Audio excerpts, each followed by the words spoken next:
Yesterday I talked about the close connection between Adam's name in Genesis and the word for earth or ground or dirt. I concluded by talking about how we are composed of the same elements as both the ground beneath our feet and the stars in the heavens above us. Later yesterday, I did a memorial service for one of our members, followed by a scattering of ashes. I could not help but think about yesterday's devotional, which was a more theological discussion. Today I want to talk about what it means to me. Hello, I'm Stuart Baskin, pastor of First Presbyterian Church of Tyler, Texas, and this is your daily devotional for Wednesday, November 8th, 2023.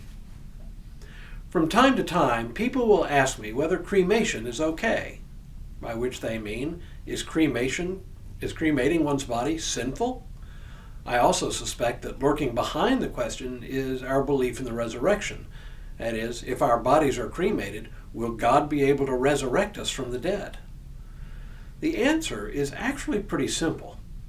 With very few exceptions in human history until the last couple of hundred years, most people, when they died, were simply placed in a shroud and perhaps also in a wooden box and buried in a grave.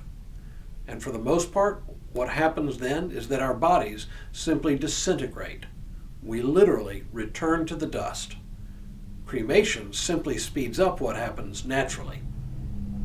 Still, handling cremains, that's what we call ashes after cremation, handling cremains can give people, to use a decidedly non-theological term, the heebie-jeebies.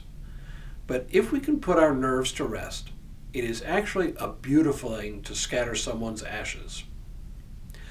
I've participated in services where a person's cremains were buried, just like an ordinary body. I've also participated in services where a person's cremains were placed in a columbarium, a specialized place with niches in a wall where urns with the ashes are placed permanently. But, like yesterday, I've also participated in services where a person's cremains were scattered. It always reminds me that we are truly dust. The verse we quote at the time of burial, whether it is the burial of a body or the scattering of cremains, comes from Genesis 3, part of the continuing story of Adam and Eve. It's actually a kind of sad verse. It is part of the curse God intones on Adam after his and Eve's disobedience for eating the fruit of the tree that was forbidden.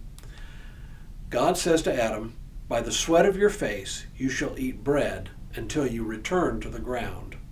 For out of it you were taken.